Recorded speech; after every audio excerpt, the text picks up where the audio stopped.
హల్లెలూయా. దేవునికి మహిమ కలుగును గాక. ఈ రాత్రి కాల సమయంలో దేవుడు మనకి ఇచ్చిన చక్కని సమయం ప్రియులారా. ఈ రాత్రి మరి దేవుడు ఈ గృహ కూడికలో మనమందరం కలిసి ప్రభుని స్తుతించడానికి ప్రభు మనకు అనుగ్రహించిన శ్రేష్టమైన సమయాన్ని బట్టి నేను ప్రభుని స్తుతిస్తున్నాను. మరి ప్రభు ఈ రాత్రి చక్కని సమయాన్ని మనకి ఇచ్చారు. అలాగే మహేష్ను బట్టి అలాగే మనని బట్టి కూడా నా హృదయపూర్వకమైనటువంటి వందనాలు వాళ్ళకి తెలియజేస్తూ ఉన్నాను. వారిని ప్రేమించి వారి దాంపత్య జీవితంలో దేవుడు చక్కనటువంటి బిడ్డను ప్రభు వారికి అనుగ్రహించారు. మరి ఈ రాత్రి మనం చక్కని సాక్ష్యం మనం విన్నాం. మరి ఆ పాపకి పేరు పెట్టడం కొరకు ఈ రాత్రి ఏం చేస్తారు? కూడికను ఏర్పాటు చేశారు. దేవునికి స్తోత్రం. నా సేవా జీవితంలో పేరు పెట్టించుకోవడానికి కృతజ్ఞత కూడిక పెట్టిన ఫస్ట్ ఫ్యామిలీ ఇదే అని చెప్తాను నేను. క్రైస్తవులు హల్లెలూయా. ఎప్పుడు కూడిక పెడతాను చెప్పండి? బిడ్డ పుట్టి ఆడికి మొదటి సంవత్సరం వచ్చిన తర్వాత మొదటి బర్త్డే రోజు మనం ఏం చేస్తాం? కూడికలు చేస్తాం. మన సంఘాల బిడ్డలు అందరూ కూడా అలాగే చేశారు. కానీ పేరు పెట్టడానికి దేవుడు మమ్మల్ని ప్రేమించి చక్కనటువంటి బిడ్డనిచ్చారు. మన దైవ సన్నిధిలో సేవకుల చేతుల మీదుగా సంఘ బిడ్డలతో అందరితో పాటు ప్రభుని స్తుతించి ప్రభుని గణపరిచి ఆ పేరును నామకరణం చేయాలని బిడ్డలంతో సంతోషపడ్డారు. కానీ ఈ రాత్రి వారిని ప్రేమించి వారికి ఇచ్చినటువంటి చక్కగా బిడ్డకి స్మైలీ సహస్ర చెప్పండి. అందరూ చెప్పండి. సై సై సై అంటున్నారు. స్మైలీ సహస్ర. దేవునికి స్తోత్రం. స్మైలీ అనగా ఆనందము, శ్రేష్టమైనటువంటి సంతోషం అని అర్థం. స్మైల్ అంటే స్మైల్ వేరు, స్మైలీ వేరు. స్మైల్ అంటే నవ్వు అనుకుంటారు, నవ్వు కాదు. స్మైలీ అంటే శ్రేష్టమైనటువంటి ఆనందం. సహస్ర అంటే దేవుని యొక్క సైన్యము అని అర్థం. దేవునికి మహిమ కలుగును గాక. మరి శ్రేష్టమైనటువంటి సంతోషము దేవుని యొక్క సైన్యము అని దాని యొక్క అర్థం.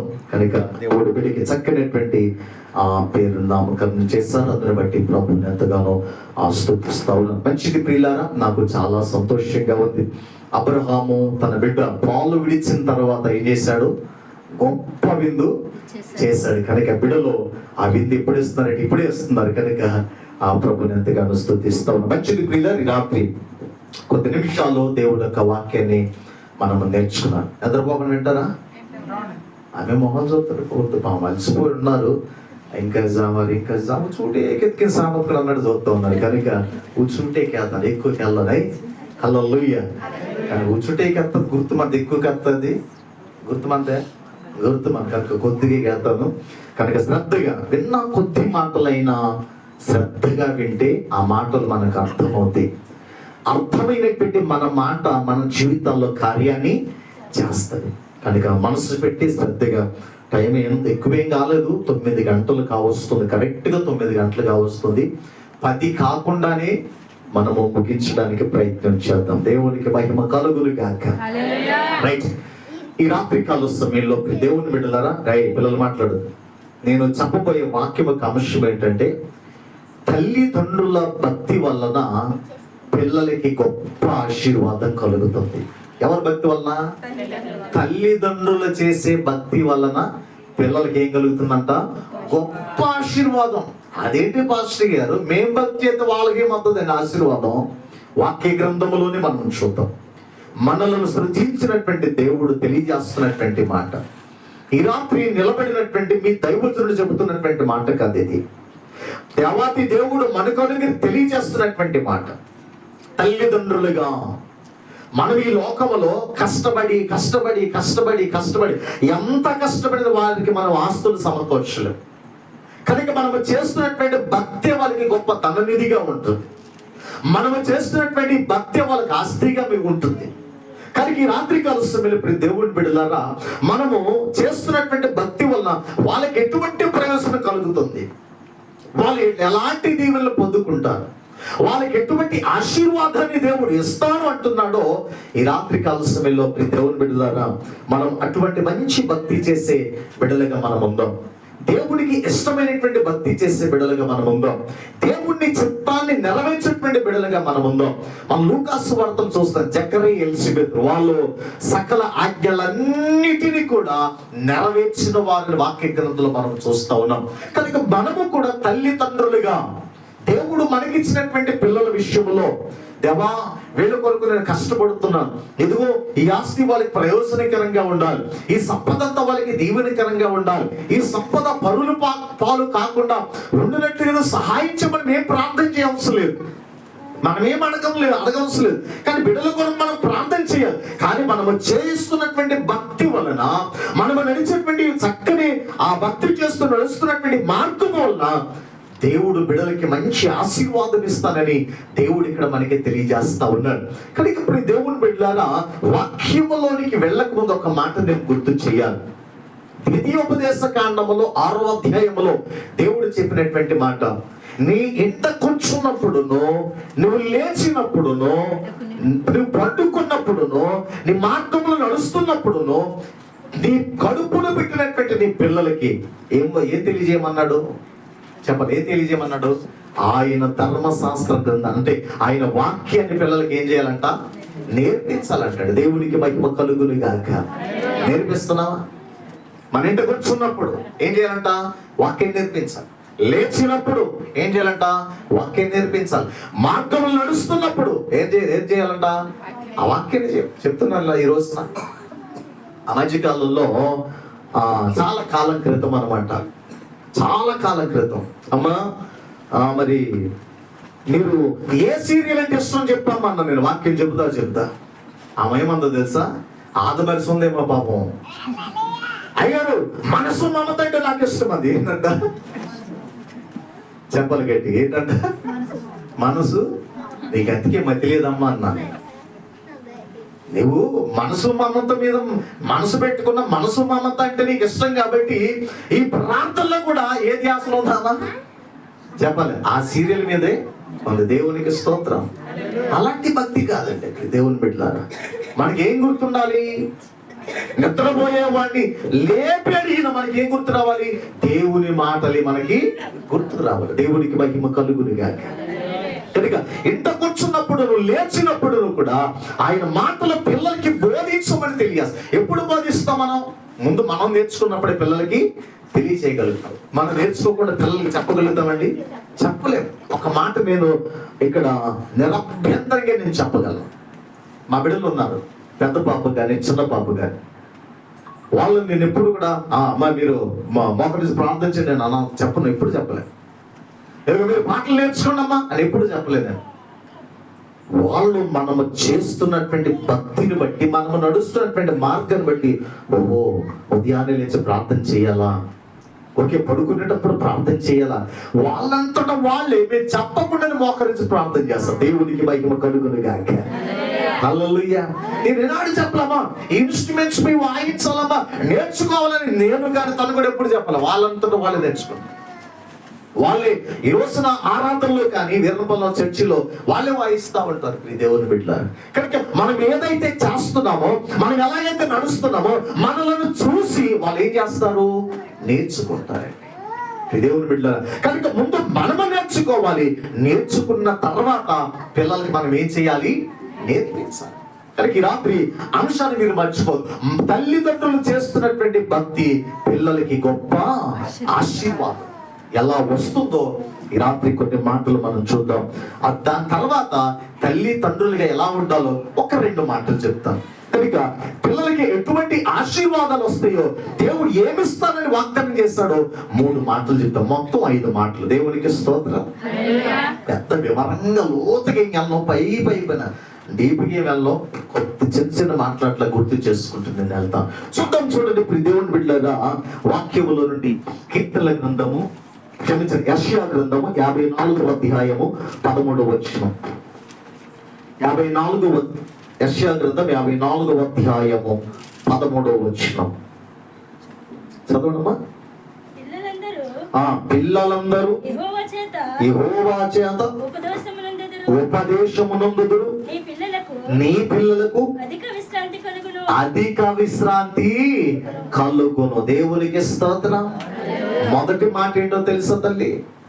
నువ్వు చేస్తున్నటువంటి భక్తి వలన, నువ్వు ఆయన పట్ల ఇటువంటి భయభక్తులు కలుగు, నీ భక్తులు చూసి నీ పిల్లలకి ఆయనే ఉపదేశం చేస్తాడంట. దేవునికి మహిమ కలుగునుగా.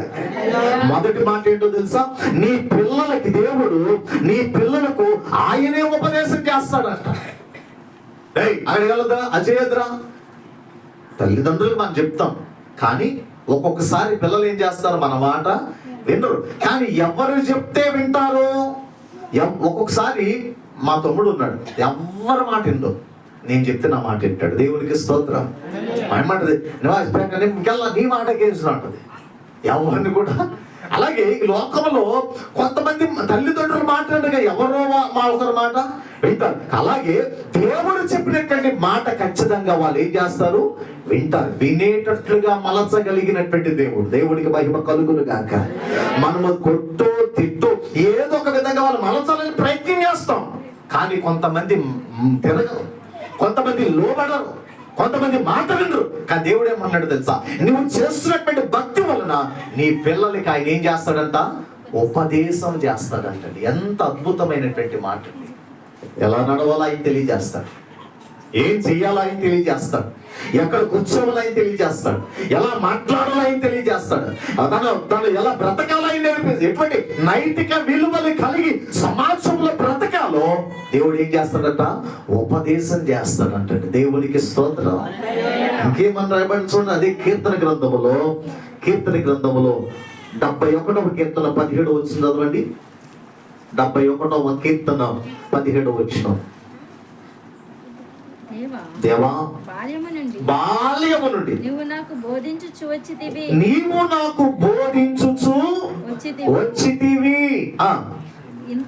ఇంతవరకు నీ ఆశ్చర్య కార్యములు నేను తెలుపుచునే వచ్చి తిని. దేవునికి స్తోత్రం. ఇక్కడ దావీదు భక్తుడు, అక్కడ కీర్తనకారుడు ఏమంటున్నాడంటే, బాల్యము నుండి ఏం చేస్తున్నాడు? నీవు నాకు బోధించుచునే వచ్చితివి. కీర్తనకారుడు ఏమన్నాడే? నా తల్లిదండ్రులు నేను పుట్టిన కాడి నుండి నాకు బోధిస్తానే వచ్చారు అన్నాడా? ఎవరు బోధించారంట? ఎవరు తెలియజేశారంట? దేవుడే తెలియజేశారంట. ఎప్పటి నుండి? నా బాల్య దినములలో నుండి, నాకు జ్ఞానం, నాకు ఊహ వచ్చిన కాడి నుండి. దేవుని విడుదల ఇక్కడ చక్కని మాట ఇక్కడ తెలియజేస్తా ఉన్నాడు. ఈ రాత్రి కాల సమయంలో మన పిల్లలకి కూడా దేవుడు బాల్య దినములలో నుండి దేవుడే బోధించాలంటే, ఇక్కడ దేవుడు తెలుసా? ఆయన దేవుడు బోధిస్తా వచ్చాడు, దేవుడు చెప్పినట్లుగా నడిచాడు, దేవుని మాట విన్నాడు. అందుకే దేవుడు తన జీవితంలో ఆశ్చర్య కార్యములు చేస్తా వచ్చాడంటండి. వాటిని ఏం చేశాడంట? ఆయన నాకు బోధిస్తా వచ్చాడు, నేను తెలియజేస్తానే ఉన్నాను, ప్రచురణ చేస్తా ఉన్నాడు అంటాడు. దేవుని బిడ్డ, ఈ రాత్రి కాల సమయంలో నేను ఎప్పుడు ఒక మాట చెప్తాను, ఉన్నా లేకున్నా మంచి భక్తి చేస్తాం అనుకోండి, మన పరిస్థితులన్నీ కూడా ఏమవుతాయి? మన నేటి సమాజం ఎలా ఉందంటే కళ్ళ ముందే చూసుకుంటారు. ఎక్కడ చూసుకుంటారు? కళ్ళ ముందే చూసుకుంటారు. ఉదాహరణకు ఒక మాట చెప్తాను, సందర్భం కాదుగా చెప్తాను. ఒక ముసలమ్మ ప్రార్థనకు వచ్చేది. అయితే బాగోలేని టైంలో చక్కగా వాళ్ళ సిస్టర్ గారి చెల్లి ఎక్సెల్ బండి మీద తీసుకొచ్చి ప్రార్థన కూర్చోబెట్టేది. అతనికి అలా వస్తూ ఉండగా దేవుడు కార్యం చేశాడు, తగ్గింది. బాగా నడవడం, తనంతడు తాను వెళ్ళిపోవడం, ఆరోగ్యం చనిపోద్దేమో అనుకున్నది, కోలుకుంది. కానీ మళ్ళా కాస్త కొన్ని దినాలకి శరీరంతో ఉన్న బలహీనత రాకుండా ఉంటుందా? వస్తుంది. బలహీనత వచ్చింది. ఏమొచ్చింది? బలహీనత వచ్చింది. ఇప్పుడు అంతకు ముందు ప్రార్థనకు వస్తూ ఉన్నాను, తగ్గిపోయింది. ఇప్పుడు మరలా బలహీనత వచ్చింది. ఈ పాస్టర్ గారి దగ్గర తగ్గదేమో.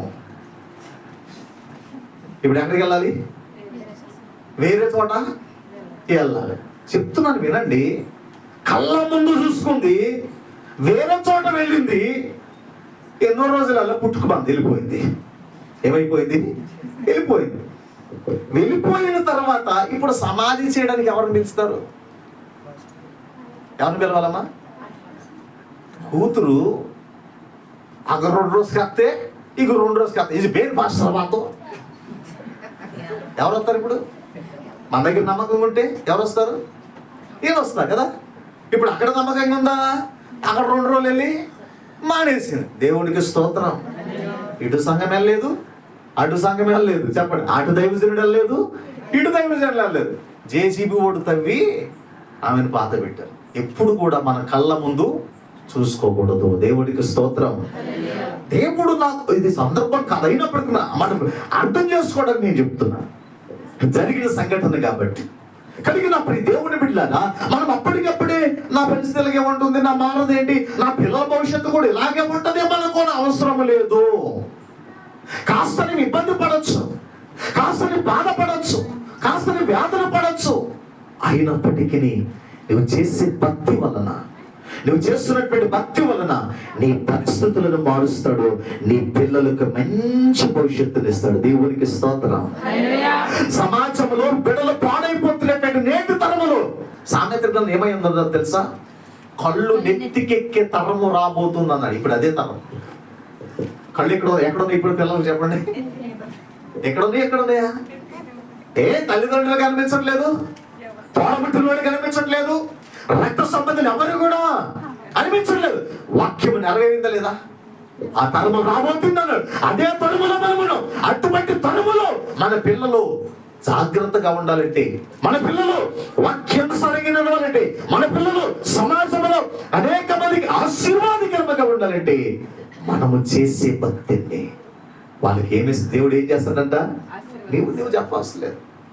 తల్లిదండ్రులుగా మనం చెప్పకుండా ఒరే అదేం బతుకురా అలాగున్నాడంటరా, వాడిని చూసి బుద్ధి తెచ్చుకొని చెప్తానంటాం. కానీ తల్లిదండ్రులు, కొంతమంది పిల్లలు తల్లిదండ్రులు వాడు అసలు లెక్క. అటువంటి సమయంలో నువ్వు చేస్తున్నటువంటి భక్తి, నువ్వు చేస్తున్నటువంటి ప్రార్థన జీవితాన్ని బట్టి దేవుడే వాళ్ళకి ఉపదేశం చేస్తాడు. కీర్తన కావడం, బాల్య దినములలో నుండి నీవే నాకు బోధిస్తా వచ్చావు, ఆశ్చర్య కార్యములను నేను ప్రచురము చేస్తాను. నా జీవితంలో నేను బోధిస్తున్నావు, చేసిన వీళ్ళన్నిటిని కూడా నేను తెలియజేస్తా వచ్చానంటే ఇంకేమంటున్నాడు చూడండి, చక్కటి మాట ఇక్కడ చూద్దాం. దేవుని బిడ్డలారా, 71వ కీర్తన 5వ చరణం కూడా చదవండి. యెహోవా నా నిరీక్షణాస్పదము నీవే,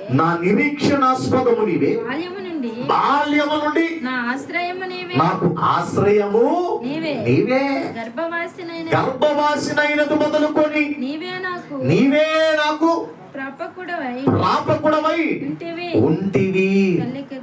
చాలండి.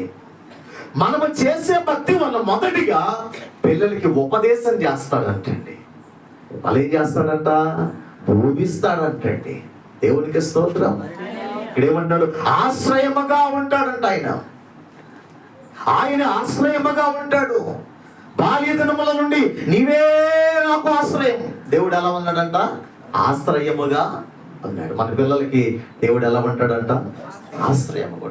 అలా ఆశ్రయముగా ఉండాలన్నా, ఆయన బోధించాలన్నా, ఆయన బాటకి వాళ్ళు ఆజ్ఞలు అతిక్రమించకుండా లోబడి వాళ్ళ జీవితాన్ని అలవరుచుకోవాలన్నా, వాళ్ళు దేవుని యొక్క మాట ప్రకారంగా నడవాలన్నా ముందు మనము భక్తి చెయ్యాలి.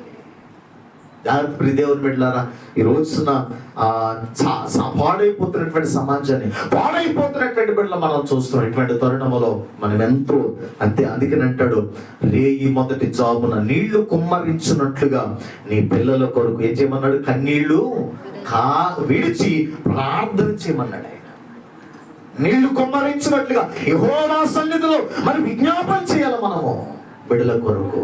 ఎవా నేను చెప్తే వాడు మారడు, నేను చెప్తే వాడు వినడు, నేను చెప్తే వాడు లైఫ్ మారదు. మార్చగలిగినటువంటి దేవుడు నువ్వు బోధించు నాయనని వారి కొరకు మనం ఏం చేయాలి? ప్రార్థన చేయాలి. దేవునికి స్తోత్రం. హల్లెలూయా. మనడు వారం చెప్పినట్టు ఉన్నాను నేను. వాడు తలరంతటి వాడు బతికెళ్ళకుండా వెళ్ళిపోతాడండి. ఎలా వెళ్ళిపోద్ది? వాడు బతికెళ్ళ వెళ్ళిపోతే, వాడి జీవితం ఎలా వెళ్ళిపోతే మనము మార్చాలి. వాడి బ్రతుకును మనం మార్చాలి. ప్రార్థన చేసి మార్చగలమండి. అలాంటి సాక్ష్యాలు సమాజంలో మనం ఎన్ని వింటా ఉన్నాం. కనుక మొదటిగా మనం తల్లిదండ్రులుగా చేసినటువంటి భక్తి వారికి గొప్ప ఆశీర్వాదం. ఏమిస్తాడంట దేవుడు? మొదటిగా పిల్లలకి ఉపదేశం చేస్తాడంట. ఇంకేమిస్తాడంట చూడండి, కీర్తన 147వ అధ్యాయం 11వ వచనం. కీర్తనల గ్రంథము 147వ అధ్యాయం 11వ వచనం. 13. 147:13. ఆయన నీ గుమ్మముల గడియలు బలపరిచి ఉన్నాడు, నీ మధ్యను నీ పిల్లను ఆశీర్వదించి ఉన్నాడు. రెండో మాట ఏంటో తెలుసా తల్లి, జాగ్రత్త వినండి. మొదటిగా ఉపదేశం చేస్తాడంట, రెండవదిగా నీ పిల్లల్ని ఏం చేస్తాడంట, ఆయన ఆశీర్వదిస్తాడంటండి. మనకి ఎవరు ఆశీర్వాదం కావాలండి? దేవుడు ఆశీర్వాదం. తల్లిదండ్రులుగా నా బిడ్డ గొప్పోడు అవ్వాలి, నా బిడ్డ గొప్పోడు అవ్వాలి ఎంతో కష్టపడతాం. కానీ ఆ కష్టం వల్ల మనం ఆశీర్వదించబడాలి, మనము దీవెనకరముగా ఉండాలి, ఆ దీవెన పిల్లల మీదకి రావాలని ఎంతో ప్రయత్నం చేస్తూ ఉంటాం. కానీ దేవుని హస్తము, దేవుని కృప, ఆయన బ్లెస్సింగ్స్ లేకుండా ఎవ్వరు దీవించబడరు. అది నేనైనా మీరైనా మన పిల్లలైనా. ఎవరు హస్తం తోడుగా ఉండాలండి? దేవుని హస్తం అండి. దేవునికి స్తోత్రం. ఎంత చక్కని మాట రాయబోతుంది ఇక్కడ. నీ పిల్లలను ఏం చేస్తాడంట ఆయన? ఆశీర్వదిస్తాను. దేనివల్ల? అదిగో నీ ఆస్తి అంతా తెచ్చి నాకు ఇచ్చేసాయి, నీకు 5 ఎకరాల పొలం ఉందా, 3 ఎకరాలు నాకు రాసి అంటున్నాడు ఆయన. మనము చేసే భక్తి వలనండి, మనము చేసే భక్తి వలన. దేవుని బిడ్డలారా, అబ్రహాం తట నీవు నా మాట విన్నందున, ఆది కాండం 17వ అధ్యాయం అనుకుంటా, నీవు నా మాట నాకు లోబడి నా మాట విన్నందున ఇదిగో నీ సంతానము నేను ఆశీర్వదిస్తానన్నాడు. దేవునికి స్తోత్రం. వాళ్ళు ఆశీర్వాదకరముగా, తరతరములకు వాళ్ళు ఆశీర్వాదకరముగా ఉంటారు అన్నాడు. అందును బట్టి అబ్రహామును ఎందుకు అన్నమాట అన్నాడు? దేవుని మాట విన్నాడు, దేవుడికి ఏమయ్యాడు? లోబడ్డాడు, దేవుని పట్ల భయభక్తులు కలిగి నడిచాడు. ఎంత ఆశీర్వాదం అండి. అందుకనే దాసరాలతో మేము ఎప్పుడు మాట్లాడుకుంటుంటాం, నా బిడ్డలకు దేవుడు రానున్న దినాల్లో మంచి లైఫ్ అని ఇస్తాడు. దేవుడికి స్తోత్రం. ఇప్పుడు ఆర్థికంగా నేను ఇబ్బంది పడవచ్చు, ఇప్పుడు నాకు ఏమీ లేకపోవచ్చు, ఈ సమాజంలో ఒక దీనుడిగా, ఆర్థిక పరమైనగా నేను దీనుడిగా కనబడవచ్చు. కానీ మేము చేస్తున్నటువంటి సేవ, మేము చేస్తున్నటువంటి భక్తి, రానున్న దినాలలో మా భక్తి వాళ్ళకి గొప్ప ఆశీర్వాదం. దేవునికి స్తోత్రం. మేము పడుతున్నటువంటి ప్రయాసే, మేము ఈ లోకంలో కోట్లు మేము గడించే అవసరం లేదు. ఎవరి ధనము సమకూర్చి, అమ్మా పెద్ద బాబా నీకు 1 కోటి రూపాయలు, లేకపోతే నీకు 1 కోటి రూపాయలు అకౌంట్లో ఫిక్స్డ్ చేస్తాం, మీరు చెప్తే నమ్మరండి, ఇప్పటికీ బ్యాంకులో ₹1 బ్యాలెన్స్ ఉండదు. దైవ సన్నిధి నుండి చెప్తున్నా. దేవునికి స్తోత్రం. మా పెద్దలు చెప్పారు, వాళ్ళ అమ్మగారు, మా ఫాదర్, అయ్యా పిల్లలు ఏదిగా చేతికొస్తున్నారయ్యా, వాళ్ళకి ఏదో దేవుడే చూసుకుంటాడు. హల్లెలూయా. ప్రభువే చూసుకుంటాడు, ఆయనే చూసుకుంటాడు. కనుక వాక్యం ఏమంటుంది? నీ పిల్లలను ఏం చేస్తానన్నాడు? ఆశీర్వదిస్తానంటాడు. ఎప్పటికేం లోటు చేయాలి. అలాగని బ్యాంకులు ఏమి పెట్టండి, ఎప్పుడైనా నాకు డబ్బులు ఉన్నాయి, చేతులు ఉన్నాయి, దేవుని కొరకే నేను ఖర్చు పెట్టడానికి ప్రయత్నం చేస్తాను. నా భక్తి వాళ్ళకి ఆశీర్వాదం ఉండాలని చూస్తాం. దేవుని బిడ్డలారా, కనుక రెండవదిగా నీ పిల్లలను ఆయన ఏం చేస్తాడంట? ఆశీర్వదిస్తానంటున్నాడు. ఇంకా చూడండి, 115వ కీర్తన 14 వచనం చదవండి. 115వ కీర్తన 14 వచ్చారు. తొందరగా 14 వచ్చారు. Thank you lord. యెహోవా మిమ్మును నీ పిల్లలను వృద్ధి పొందించును, భూమి ఆకాశములను సృజించిన యెహోవా చేత మీరు ఆశీర్వదింపబడిన వారు. చాలు. దేవుడికి స్తోత్రం. పై వచనంలో ఉంటది, ఆయన మిమ్మల్ని మర్చిపోలేదు, ఆయన మర్చిపోయే దేవుడు కాదు. అక్కడేమంటే మిమ్మలను, మీ పిల్లలను ఆయన ఏం చేస్తాడంట? ఆశీర్వదిస్తాడంట. మనల్ని ఆశీర్వదిస్తాడంట, మన పిల్లలను కూడా ఏం చేస్తాడంట? ఆయన ఆశీర్వదిస్తాడు. దేవుడికి స్తోత్రం. నేను ఒక సాక్ష్యం చెప్పాలి ఇక్కడ. నేను ఈ మధ్యకాలంలో దేవుడు ఎక్కువ ఈ సాక్ష్యాన్ని గుర్తు చేస్తున్నాడు. నేను ఇప్పటివరకు బిగబట్టుకుంటూ వచ్చాను, కానీ ఇక అప్పుడు మధ్యలో చెప్పేస్తున్నాను. చాలా పెద్ద సాక్ష్యం, చాలా వేదనను కలిగించే సాక్ష్యం, కన్నీళ్లు తెప్పించేటువంటి సాక్ష్యం. నేను సైకిల్ వేసుకొని సావుకు వెళ్తున్నటువంటి దినాలలో వేసుకోవడానికి కూడా సరైనటువంటి చెప్పులు ఉండేది కాదు. చెప్పులు ఉండే మా నాన్న దగ్గర చెప్పులు అడిగి ఈరోజు నాకు చెప్పులు నేను సేవకి వెళ్తాను, మా నాన్న ఈ సేవకి ఎరుపు కూడా నాకైంది కానివాడు. దేవునికి స్తోత్రం. చెప్పులు కూడా ఆయన చెప్పులు వేసుకొని నా చెప్పులు ఆయనకి ఇచ్చింది సేవకి వెళ్ళేటువంటి దినాలు కూడా ఉన్నాయి. దేవుని బిడ్డ ఈరోజు విడిచిపెట్టాడండి దేవుడు? విడిచిపెట్టలే. మనము అందుకని కాళ్ళ ముందు చూసుకోవద్దు. అప్పటికప్పుడే ఈ రోజు ఇన్స్టెంట్ ఫుడ్ అందరికి అలాగా అప్పటికప్పుడు 2 మిరపకాయలు వేసి 2 మంచి రోజు టమాటో సాస్ అయిపోయింది పార్సల్ చేసి ఇచ్చేస్తాడు. ఫాస్ట్ ఫుడ్ లాగా దేవుడు కార్యము చేయడం. ఆయన ఆశీర్వాదం ఒక్కొక్కసారి లేట్ అవుతుంది. లేటుగా వచ్చిన లేటెస్ట్గా ఉంటుంది. దాని కొరకు మనం ఏం చేయాలి? నిరీక్షణ కలిగి విశ్వాసంతో మనము భక్తి మనము చేయాలి. ఇక్కడ అన్నాడు, మిమ్మల్ని ఆశీర్వదిస్తాను, మీ పిల్లల్ని కూడా ఆశీర్వదిస్తాను. ఇంకేం కావాలండి? మనలను సర్వమును సృజించినటువంటి దేవుడు చెప్తున్నాడు. ఆయన మనల్ని విడిచిపెట్టే దేవుడు కాదు, మరిచిపోయే దేవుడు కాదండి ఆయన. నా ప్రియ దేవుని బిడ్డలారా, ఇక్కడ కూడా ఒక మాట చెప్పాలి. నేను ప్రారంభ దినాల్లో సేవ చేసేటప్పుడు ఒకే జత సంవత్సరం వేసుకున్నా. ఆదివారం వచ్చేసరికి వైట్ అండ్ వైట్ ఇప్పుడు రకరకాల, నాకు వైట్ అండ్ వైట్ చాలా ఇష్టం. వైట్ అంటే నేను ఎక్కువ ఇష్టపడతాను. అప్పుడు వైట్ ప్యాంట్ వైట్ షర్ట్ ఉండేది. ఆదివారం వచ్చి శుభ్రంగా ఉతికించేసి శుభ్రంగా ఇస్త్రీ చేసి అదే సంవత్సరం పాటు ఒకే జత మీద వాళ్ళు సేవ చేశారు. దేవుడికి స్తోత్రం. ఈ రోజున కుట్టించలే కానీ ఇంకా బీరువా నిండా బట్టలు ఉన్నాయి. దేవుడని బట్టలు ఇచ్చాడు. దేవుని బిడ్డలారా, జాగ్రత్త వినండి. ఆయన మనల్ని మర్చిపోయే దేవుడు కాదు, విడిచిపెట్టే దేవుడు కాదు. మనుషులను విడిచిపెడతారేమో కానీ దేవుడు అన్నాడు మనల్ని విడిచిపెట్టాడు. రాయబడినటువంటి మాట, మిమ్మల్ని దీవిస్తాను, మీ పిల్లల్ని ఆశీర్వదిస్తానండి. ఇంకో మాట చూడండి ఇక్కడ, యెషయా గ్రంథము 46వ అధ్యాయము 3వ వచనం చదవండి. 46వ అధ్యాయం 3వ వచనం.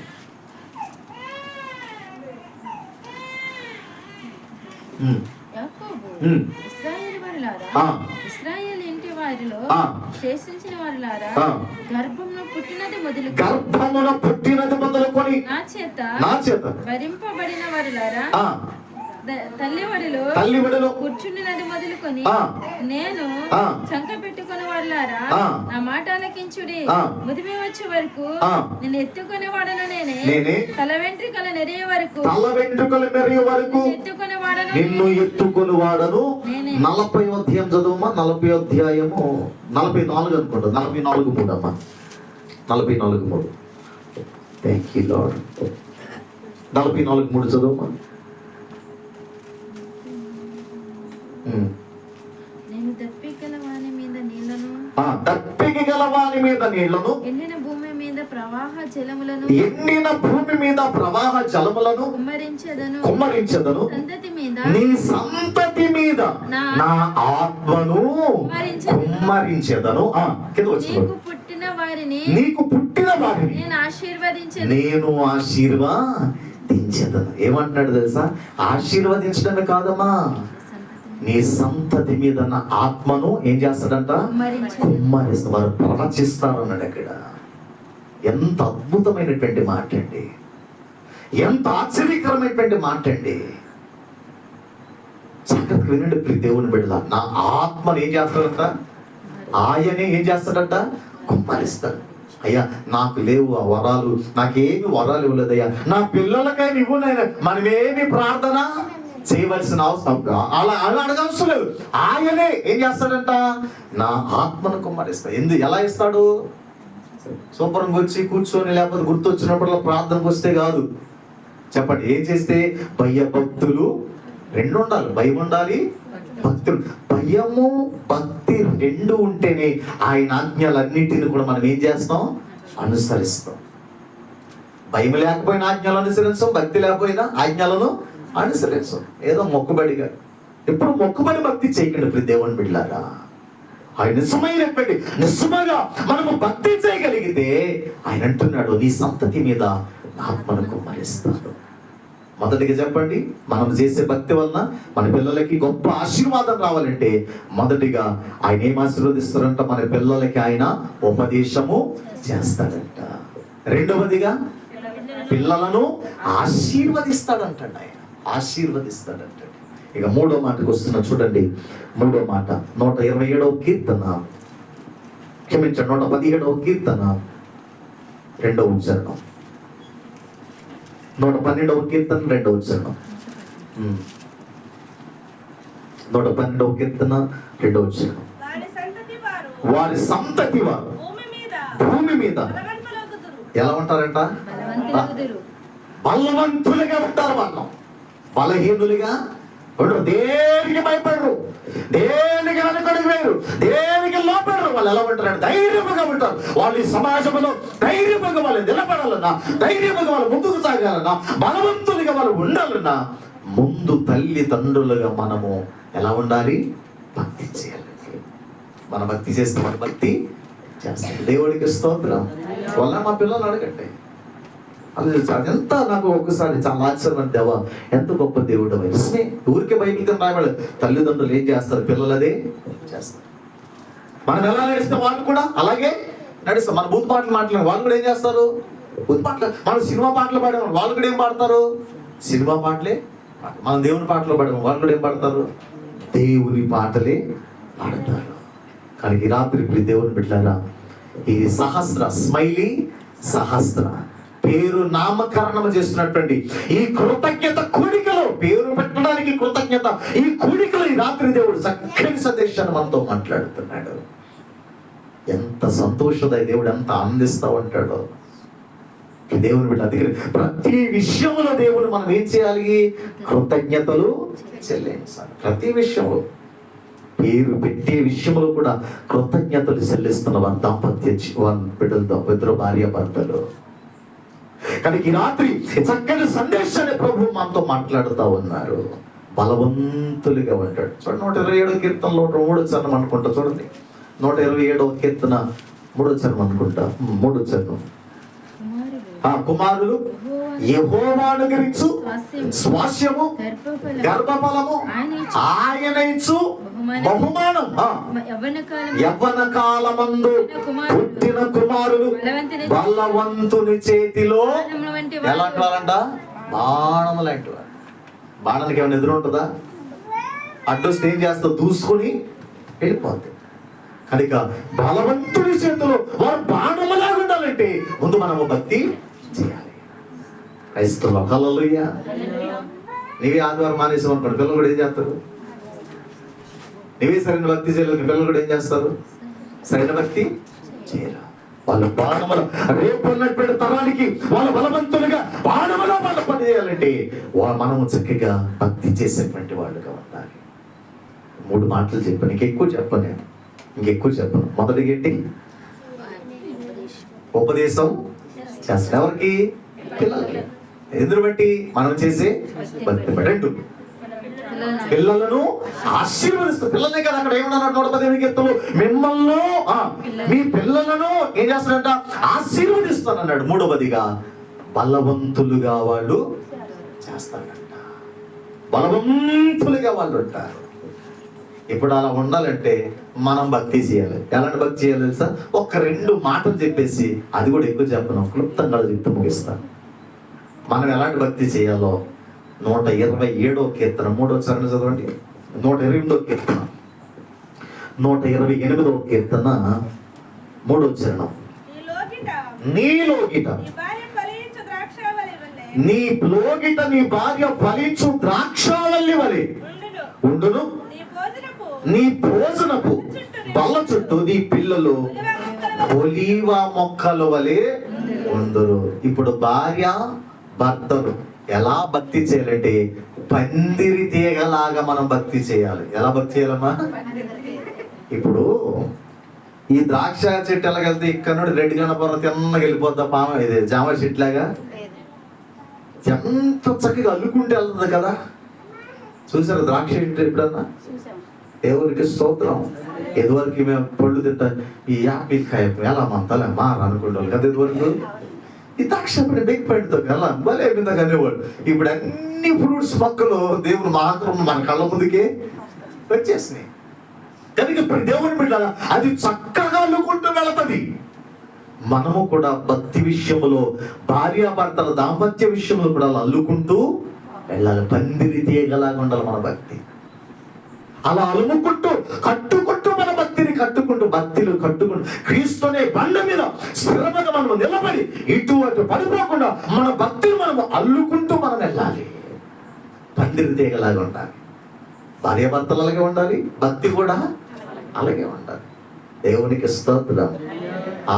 ఈ ద్రాక్ష ఆవు పండినప్పుడు చూసి ఎంత ముచ్చట అనిపిస్తుందో. దేవుడు ఊరికే పోల్చలేదండి.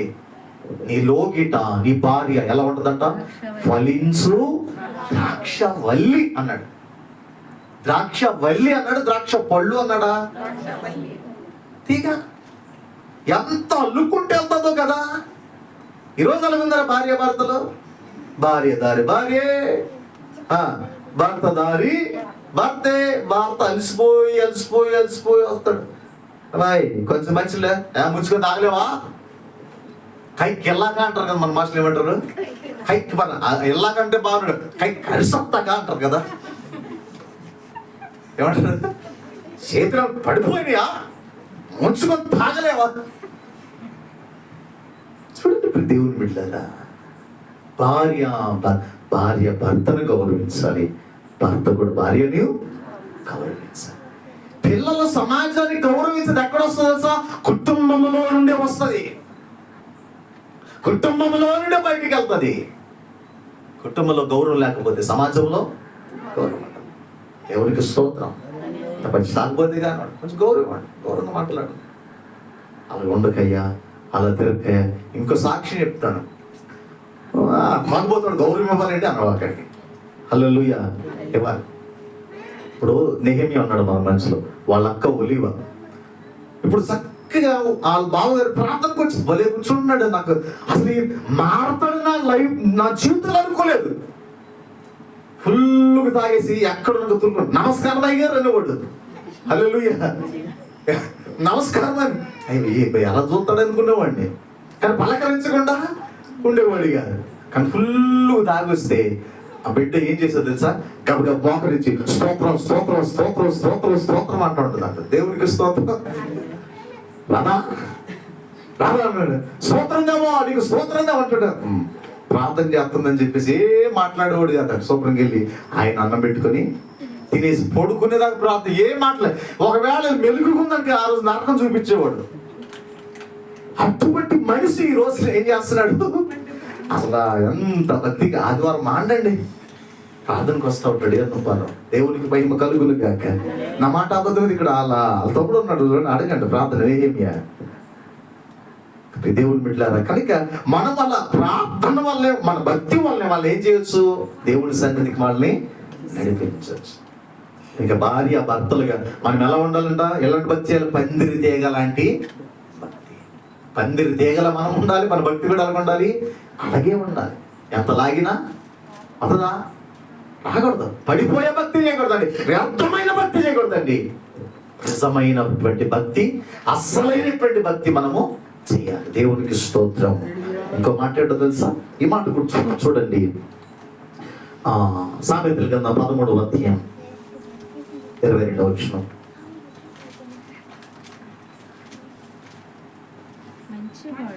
మంచివాడు తన పిల్లలను ఆస్తికర్తలుగా చేయును. పిల్లలకు సమకూర్చేవాడుగా ఉండాలి. ఏం చేయాలన్నమ్మా? పిల్లలకు సమకూర్చేవాడిగా ఉండాలి. ఏం సమకూర్చాలి? మనం భక్తిని సమకూర్చామనుకోండి, దేవుని సమకూర్చామనుకోండి, రావాల్సినవన్నీ ఆటోమేటిక్గా మన దగ్గరికి వచ్చేస్తాయి. దేవునికి స్తోత్రం. ఆయన ఎవరు తెలుసా? ఆశీర్వదించే దేవుడు, ఐశ్వర్యం ఇచ్చే. నిజానికి ఎందుకు వచ్చాడు తెలుసా? అక్కడ రాయబడినటువంటి మళ్ళీ ఆయన ఆశీర్వదించడానికి లోకానికి వచ్చాడు. మనం పాపం నుండి శాపం నుండి తప్పించి మనల్ని పరలోకానికి చేర్చడం. ఈ లోకములో ఆయన మనం దీవించి మన పరలోకానికి చేర్చడానికి వచ్చాడు. మన పాప శాప బంధకాలను విడిపించడానికి. దేవుని బిడ్డలారా, రెండవదిగా పిల్లలకి మనం ఏం చేయాలంట? సమకూర్చే వారిగా ఉండాలి. అది ఏమీ ఆస్వాసులు కాదండి. భక్తిని మనం యేసయ్యను వాళ్ళ జీవితంలోనికి బాల్యం నుండి బాలుడు నడవవలసిన త్రోవను వానికి నేర్పించుము, పెద్దవాడైనప్పుడు దానిలో నుండి వాడు తొలగిపోడని వాక్యము సెలవిస్తాడు. వాడు తొలగిపోకుండా ఉండాలంటే బాల్య దినముల నుండి మనం ఎక్కడ నడిపించాలి? దేవుడి సన్నిధికి నడిపించాలి. పాటలు పాడటం నేర్పించాలి, వాక్యాన్ని నేర్పించాలి, కంఠ వాక్యాలు నేర్పించాలి. ఇంకా ఏమైనా ఇన్స్ట్రుమెంట్స్ వాయించగలిగి వాళ్ళని ప్రోత్సహించాలి. ఒరే పాస్టర్ గారిని కొడుతున్నాడు రా, పాస్టర్ గారు వాయించ నేర్చుకోండి రా అన్నారా? దేవునికి స్తోత్రం. మనకు ఉండాలి కదా, అరే బాధ్యత ఉండాలిరా మందిరంలో. మనకి మన దేవుని పిల్లలరా, మన చర్చిరా, మన సంఘంలో ఏదో ఒక బాధ్యత కలిగి ఉండాలిరా. మీరు ఉదయాన్నే లేచి మందిరంకి వెళ్ళండి, తొడవండిరా, లేకపోతే మందిరికి వెళ్ళి బరకాలు వేయండిరా, లేకపోతే మందిర దగ్గర శుభ్రం చేయండిరా. పిల్లలకి మనం ఏం చేయాలి? పరిచర్య చేయడం మనము నేర్పాలి. దేవునికి స్తోత్రం. చేయించండి. ఇప్పుడు సమూయేలు ఉన్నాడండి, ఎక్కడ పని చేశాడు? మందిరములో పాలు విడిచిన తర్వాత. ఎప్పుడు? పాలు విడవగానే తీసుకొచ్చి మందిరం పెట్టేస్తున్నా. అబ్బా ఎంత చిన్నవాడండి, పాలు విడిచింది. ఎన్ని నెలలు ఉంటారు చెప్పండి? ఎన్ని నెలలు విడిస్తారు పాలు? అమ్మ తల్లులు చెప్పండి. ఇప్పుడు తల్లులు పాలు కూడా ఇచ్చే తల్లులు కదా, డబ్బా పాలు పెడుతున్నారు. ఎందుకు తెలుసా? ఒకరోజు అడిగే, అయ్యగారు త్వరగా ముసలు అయిపోతారంట కదా అంతే. ఏం పాలు ఇస్తున్నారు? డబ్బా. పోనీ 1 సంవత్సరం అనుకుందాం, లేకపోతే 3 సంవత్సరాలు అనుకుందాం. తల్లి చోట బిడ్డలుగా ఉంటారు కదా, 3 సంవత్సరాలు బిడ్డ అయిన మీరు అన్నట్టు 3 సంవత్సరాలు పాలు విడిస్తారని అన్నారు. ఓకే, 3 సంవత్సరాలు బిడ్డ తల్లి సంఖ్య విడిచిపెడతాడా? అమ్మ అమ్మ అమ్మ అనుకుంటే అటువంటి బాబుని తీసుకొచ్చి ఎక్కడ వదిలేసింది? మందిరంలో. దేవుడు అని ఊరికి విడిచిపెట్టాడండి. రాజులని అభిషేకించే గొప్ప ప్రవక్తగా దేవుడు చేశాడు. మందిరంలో పని చేశాడు. దైవజనుడు ఏ పని చెప్పినా అయ్యా అయ్యా అనుకోండు. ఏ పని చెప్పినా నేను చేయలేను అన్నాడా? అల్లే. దేవుడికి ఎంతో ఖాళీ దొరికితే మందిరంలో ప్రార్థన చేసుకునేవాడు, వాక్యాన్ని ధ్యానం చేసేవాడు, దైవజనుడికి పరిచర్య చేసేవాడు. అలాగా చిన్ననాటి నుండి బాల్య దినముల నుండి ఆ పరిచర్య చేయడం వల్ల దేవుడికి భయభక్తులు కలిగి ఉండడం వల్ల గొప్ప దైవజనుడు అయ్యాడు, ప్రవక్త అయ్యాడు. ఇలాగా నేను ముగింపులోనికి వచ్చి జాగ్రత్తగా గమనించండి, జాగ్రత్తగా వినండి. మనము చక్కని భక్తి చేసే బిడ్డలుగా మనం ఉంటాం. మంచి భక్తి చేస్తే అదే రేపటి దినాన వాళ్ళకి గొప్ప ఐశ్వర్యముగా మలచబడుతుంది, దీవెనకరముగా మలచబడుతుంది. కానీ నేటి దినాల్లో చాలా మంది వేదన పడుతుంది. మా బతుకులు ఏంటి ఎలాగైపోయింది, మా పరిస్థితి ఏంటి ఎలాగైపోయింది, మా పిల్లల బతుకులు కూడా ఇలాగే ఉంటాయేమో అని ఏం కలవరపడవలసిన అవసరము లేదు. దేవునికి స్తోత్రం. హల్లెలూయా. అలాగే విడిచిపెట్టే దేవుడు కాదు, మనలను పైకి లేవనెత్తగలిగిన దేవుడైనా. అలా లేవనెత్తాలంటే భయభక్తులు కలిగి ఉందాం. దేవుని బిడ్డలారా, ఈ రాత్రి స్మైలీ సహస్ర పేరు నామకరణం పెట్టడానికి కృతజ్ఞత కోడికలు ఈ రాత్రి దేవుడు మంచి సందేశం మనతో మాట్లాడాడు. 5 మాటలు కదా. మొదటిగా మనం చేసే భక్తి వలన పిల్లలకి ఆశీర్వాదాలు 3. 2 మనం తల్లిదండ్రులుగా మనం ఎలాంటి భక్తి చేయాలో 5 మాటలు మనం విన్నాం. విని ఇక్కడి విడిచిపెట్టుకున్న మన హృదయాలను భద్రపరుచుకున్న అలాంటి మంచి భక్తి చేసే బిడ్డలుగా ఉందాం. రేపటి దినానికి మంచి భవిష్యత్తు ఇచ్చే, మంచి ఫ్యూచర్ ఇచ్చేటువంటి తల్లిదండ్రులుగా మనం ఉందాం. మనం భక్తి చేయాలి, పిల్లల కొరకు కూడా ప్రార్థన చేయాలి. దేవునికి స్తోత్రం. వాళ్ళ జీవితాన్ని మార్చు, వాళ్ళ భవిష్యత్తును మార్చు, వాళ్ళకి మంచి భవిష్యత్తు తెచ్చిన ఆయన మనం ఎప్పుడైతే మనం కాచి కన్నీటి ప్రార్థన దేవుడు బుడ్డిలో దాచి ఆ కన్నీటి ఫలితానికి, ఆ ప్రార్థన ఫలితానికి, ఆ భక్తి ఫలితానికి దేవుడు వాళ్ళకి మంచి భవిష్యత్తుని అనుకరిస్తాడు. దేవుని బిడ్డలారా, అలాంటి మంచి భక్తి చేద్దాం. రేపటి తరానికి వాళ్ళు మంచి ప్రయోజకుడిగా, రేపటి తరానికి మంచి మంచి దీవెనకరంగా, రేపటి తరానికి ఒక మాదిరికరంగా ఉండేటట్లుగా రేపటి తరానికి బిడ్డలను తయారు చేద్దాం. అలా తయారు చేయాలంటే మనతోనే స్టార్ట్ అవ్వాలి. ముందు దేవునికి స్తోత్రం. మన దగ్గరే ప్రారంభించబడాలి. అలా రేపటి అందుకని ఎప్పుడు కూడా ఎవరిని చూసినా నా బిడ్డలు కూడా నేను అదే చెప్తాను. ఈరోజు మట్టిలో దొరుకుతున్న వాడు మనకు కనిపించవచ్చు, వాడిని చూసి ఎప్పుడు మనం చీ అని అనకూడదు.